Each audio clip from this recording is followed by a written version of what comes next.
भारतीय समाज के पुनर्जन्म, भाग्यवाद, जातिगत भेदभाव, कर्मकांड, धर्मांधता, कुरीतियां, सामंतवाद समेत कई प्रकार का शोषण व्याप्त है। इसके खिलाफ बहुजन अर्जक समाज में विभिन्न कालखंडों में अलग अलग नायकों के आह्वान पर आवाजें उठती रही हैं। इन्हीं नायकों में जाने माने समाज सुधारक, राजनीतिक विद्वान, लेखक, कुशल पत्रकार, वैज्ञानिक चेतना के वाहक, क्रांतिकारी, आंदोलनकारी, महामना रामस्वरूप वर्मा, जिनका 22 अगस्त को कानपुर में एक गांव में हुआ था। आज उन्हीं के बारे में बात करेंगे। मैं हूं तनु वर्मा और आप देख रहे हैं समता आवाज टीवी। महामना रामस्वरूप वर्मा का जन्म कानपुर, उत्तर प्रदेश जिला के गौरीकरण गांव के एक किसान परिवार में हुआ था। इनके पिता वंश गोपाल के 4 पुत्रों में रामस्वरूप वर्मा सबसे छोटे थे। उनकी माता का नाम सखिया था। उन्होंने वर्ष 1949 में हिंदी साहित्य में इलाहाबाद विश्वविद्यालय में एमए किया और आगरा विश्वविद्यालय से विधि स्नातक एलएलबी की डिग्री हासिल की। इसके अलावा वे होम्योपैथ के भी अच्छे जानकारक थे। अर्जक संघ के संस्थापक रामस्वरूप वर्मा ने कहा था कि सामाजिक जागरूकता सामाजिक परिवर्तन को ला सकती है और सामाजिक परिवर्तन राजनीतिक परिवर्तन को संचालित करता है। इसलिए सामाजिक परिवर्तन के बिना राजनीतिक परिवर्तन होता है तो वह दीर्घकालिक नहीं होगा। कहा जाता है कि मान्यवर काशीराम जी से एक बार किसी नेता ने कहा कि आप कोई किताब लिखें। तब काशीराम जी ने जवाब देते हुए कहा था कि अर्जक संघ के रामस्वरूप वर्मा जी ने इतनी किताबें लिखी हैं कि अब मुझे कोई किताब लिखने की आवश्यकता नहीं महसूस होती। मैं तो बस उनकी लिखी बातों को जमीन पर उतारना चाहता हूँ। आज समता आवाज टीवी की टीम वही उनके गांव में पहुंची है। एक विशाल कार्यक्रम का आयोजन किया जा रहा है। आइए दिखाते हैं आपको आयोजन की झलकियाँ। आज पहुंचे हैं उत्तर प्रदेश के कानपुर के एक गांव में, जहां पर डॉक्टर अम्बेडकर सामाजिक समरसता विचार गोष्ठी एवं भीमगाथा का आयोजन यहाँ पर किया जा रहा है। और मैं आपको लेकर चल रहा हूँ कानपुर के फुफराया में। फुफराया का ये गांव है, गौरीकरण जहाँ पर कार्यक्रम चल रहा है। इशारा किया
था,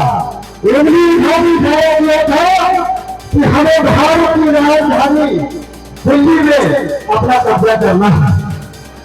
उस राजधानी से चलकर हमारी सामूहिक गौरीकरण में उपस्थित हुए हमारे बड़े भाई रहमत प्रत्याशी बहुत मैं उनका स्वागत करता हूँ कि आज हम लोगों के बीच में भारत की राजधानी दिल्ली जैसे वहां 450 किलोमीटर से चलकर हमारी इस पावन भूमि गौरी में उपस्थित हुए सम्मानित साथियों, मैं आप सभी लोगों से निवेदन करता हूँ कि ताली बजाकर देश निर्वाचन का स्वागत किया जाए। और इसी बीच में बड़े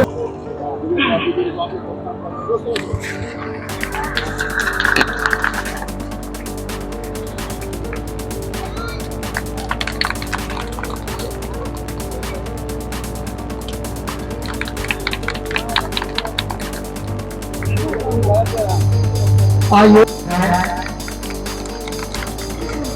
और इसी बीच बड़े भाई मेरी भी इच्छा चाह रही है कि आपको माला पहनाकर स्वागत करें। ना भाई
स्थान स्थापित करने वाले हमारे तमाम बहुजन युवाओं के आइडल रामस्वरूप वर्मा, जिनका कोट मैं हमेशा अपने भाषण में पूरे मुल्क भर में घूम घूम करके करता हूं।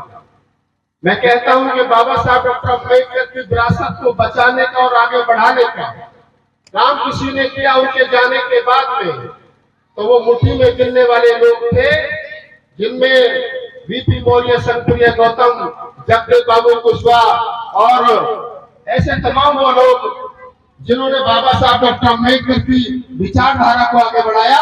उनमें एक नाम रामस्वरूप वर्मा का था, जो इस धरती पर पैदा हुए। जब मुझसे यहाँ आने के लिए सहजा जी ने संपर्क किया, पैंथर साहब ने मुझसे संपर्क किया कि राहुल जी आपको आना है।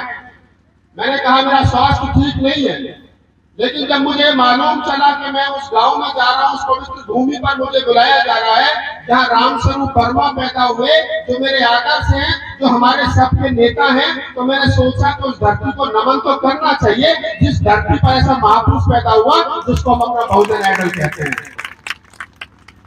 आप लोगों की संख्या कितनी है, आप लोग यहाँ कितने हैं मुझे नहीं मालूम, लेकिन मैं इतना जानता हूं कि मैं लगभग 500 किलोमीटर का सफर करके आपके यहाँ आया हूं। आप लोग यहाँ नहीं हैं, क्यों नहीं है? आपको होना चाहिए था। आप नहीं है, क्यों नहीं है? आप सोचिए, विचार करिए। और इसलिए भी करिए कि अगर मैं आया हूं तो मैं सोच करके आया था कि 100, 200, 500, 1000, 2000 लोग मुझे सुनने के लिए वो बैठे होंगे। आपकी संख्या जितनी है वो काफी है, लेकिन मैं उम्मीद करूंगा कि अगली बार जब आप इस आयोजन को करें तो आपकी संख्या यह इतनी जरूर होनी चाहिए ताकि किसी वक्ता को आप बुलाएं तो वो कह सके और आप सुन सको।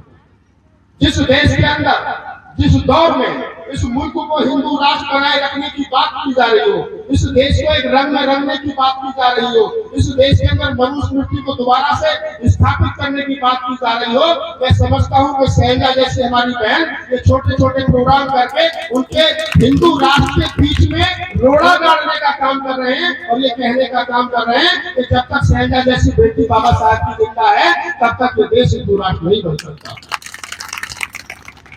ये गांव, वो हमारे महापुरुष, उनकी विचारधारा इस देश के अंदर कब तक जिंदा है, तब तक मैं कहता हूं, हमेशा लोगों से कहता हूं कि जब तक इस देश के अंदर एक भी अम्बेडकरवादी जिंदा है तब तक कम से कम ये देश हिंदू राष्ट्र नहीं बन सकता, तब तक ये भारत है और भारत रहेगा। मुझसे लोग अक्सर सवाल करते हैं, कहते हैं कि जी अगर ये देश हिंदू राष्ट्र हो जाएगा तो आपको क्या दिक्कत है? मेरा सवाल है, और आप ये जितने बच्चे, महिलाएं और जितने पुरुष यहाँ बैठे हैं, वो उनसे भी बात करना चाहता हूँ, उनको बताना चाहता हूँ।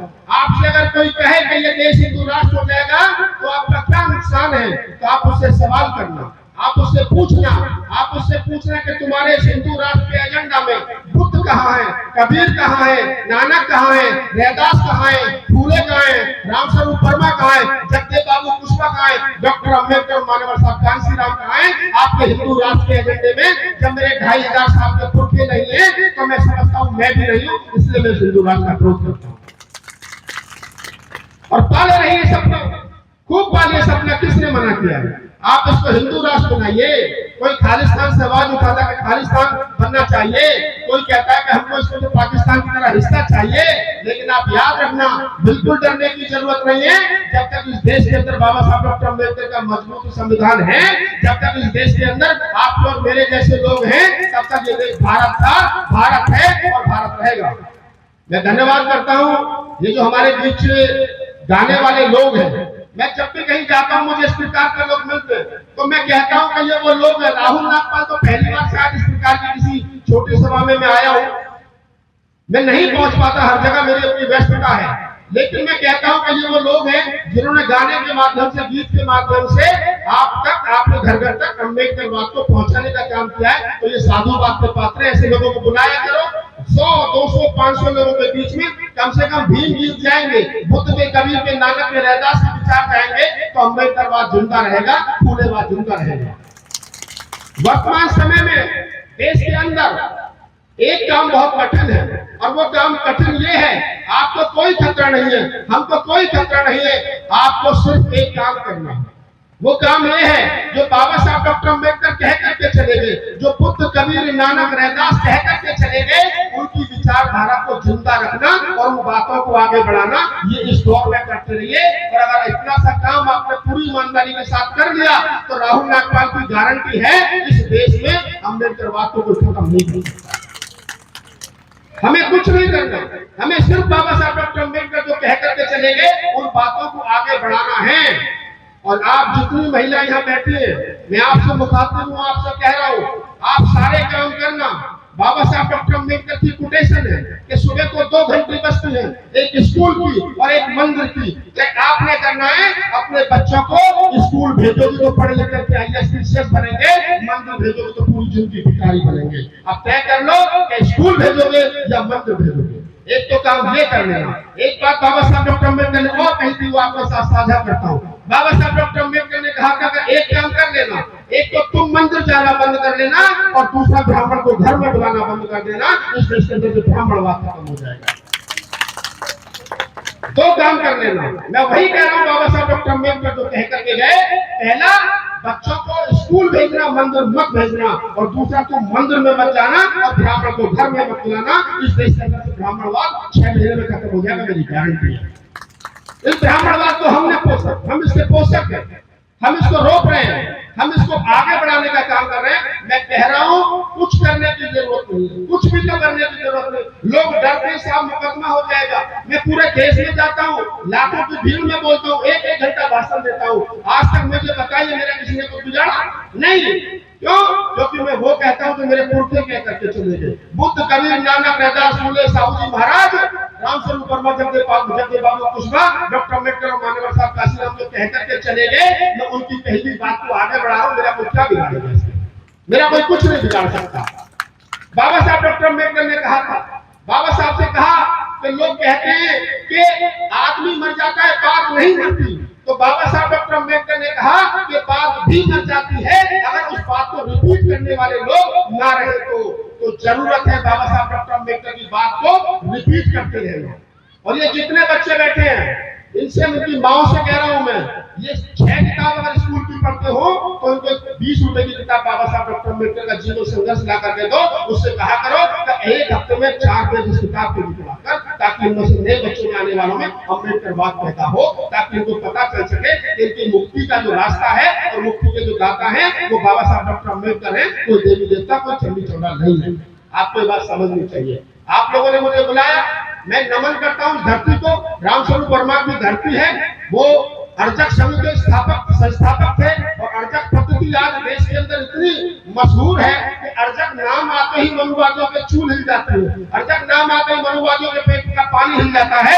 आज अर्चक पद्धति से शादियां होती है, गृह प्रवेश होते हैं, अर्चक पद्धति से बच्चों के नामकरण संस्कार होते हैं। तो इस गांव के लोगों का नाम तो इतिहास में लिखा गया रामस्वरूप वर्मा की वजह से। और मेरे भी मन में एक जिज्ञासा हुई कि मैं तमाम उन जगहों पर गया जहां जहां मेरे पुरखे जन्मे, मैं तमाम उन जगहों को नमन करने के लिए गया जहां जहां बाबा साहब डॉक्टर अम्बेडकर के चरण पड़े। मुझे लगा कि आज रामस्वरूप वर्मा के जन्म स्थली गौरीकरण में भी जाना चाहिए। तो मैं धरती को प्रणाम करता हूँ, नमन करता हूँ धरती को, जिस धरती की कोख से हमारा पुरखा रामस्वरूप वर्मा पैदा हुआ, जिसने इस देश के अंदर अम्बेडकरवाद और पूर्ववाद को स्थापित किया। इसलिए मैं धरती को प्रणाम करता हूँ। अंत में मैं बहन शैलजा को प्रणाम करता हूँ, नमन करता हूँ। हमारी छोटी बहन है, इसने उससे फोन पे संपर्क किया। मैंने कहा बेटा मैं दिल्ली से आऊंगा जाऊंगा, मेरे आने जाने का खर्चा इतना हो जाएगा, कैसे करोगे? कहते भैया आप आइए, हम सब करेंगे जो भी होगा। मेरे मन में था बैंकर साहब लगा मैंने राहुल जी आप आइए, तो मैं आया। मेरे साथ चल करके हमारे मनोज अंतानी जी सप्ताहवास टीवी चैनल के चीफ एडिटर है, वो कहे भैया मैं भी चलूंगा। हमारा छोटा भाई अभी से वो भी चल करके आया है। तो मैं अपनी सारी टीम के साथ साथ आप तमाम लोगों को, शैलजा की टीम को, उनके साथियों को बधाई देता हूँ। अगली बार एक बड़ा सा पांडाल लगाइए, लोगों को बुलाइए, मेरे जैसे 2-4 लोगों को बुलाइए। हम लोग घंटे 2 घंटे तकलीफ करेंगे, बातचीत करेंगे, भाषण देंगे और बताएंगे आपको कि सही माने में फूले और अम्बेडकरवाद क्या है और इस देश के अंदर फूले और अम्बेडकरवाद की जरूरत क्यों है। फूले और अम्बेडकरवाद अगर है तो आप और मैं हैं, अगर फूले और अम्बेडकरवाद नहीं रहेगा तो आपका और मेरा वजूद खत्म हो जाएगा। इस देश के अंदर फूले और अम्बेडकर आंदोलन को बचाना इसलिए जरूरी नहीं है कि हम उनको बचा करके उनको अमर कर देंगे, वो तो अमर है। फूले अम्बेडकर आंदोलन को बचाना इसलिए जरूरी है क्योंकि मुझे खुद को बचाना है। अगर मैं इस देश के अंदर जिंदा रहना चाहता हूँ, इस मुल्क के अंदर जिंदा रहना चाहता हूँ, इसमें संविधान को जिंदा रखना चाहता हूँ और गीता पीपुल ऑफ इंडिया, हम भारत के लोग भारतीय संविधान के प्रियम्बल की इस लाइन को जिंदा रखना चाहता हूँ, तो मेरी और आपकी ड्यूटी बनती है कि इस देश के अंदर फूले अम्बेडकरी विचार को जिंदा रखें। और ये गौरीकरण वालों तुम्हारे कंधों में ज्यादा जिम्मेदारी है क्योंकि रामस्वरूप वर्मा की जन्मभूमि है, आपके कंधों पर मुझसे ज्यादा जिम्मेदारी। आपने मुझे सुना, उसके लिए धन्यवाद, साधुवाद। मैं चल करके आया, मुझे बुलाया हमारी छोटी बहन ने, इसके लिए इनका धन्यवाद। अगली बार खुद बुलाइए और मुझे नहीं बुलाइए, किसी और को बुलाइए, लेकिन कम से कम सुनने वालों को यहाँ पर जरूर लाइए ताकि बात कहने में और सुनने में दोनों में अच्छी लग सके। आपने सुना, बहुत बहुत धन्यवाद। जय भीम, नमो बुद्धाय, जय गुरुदेव।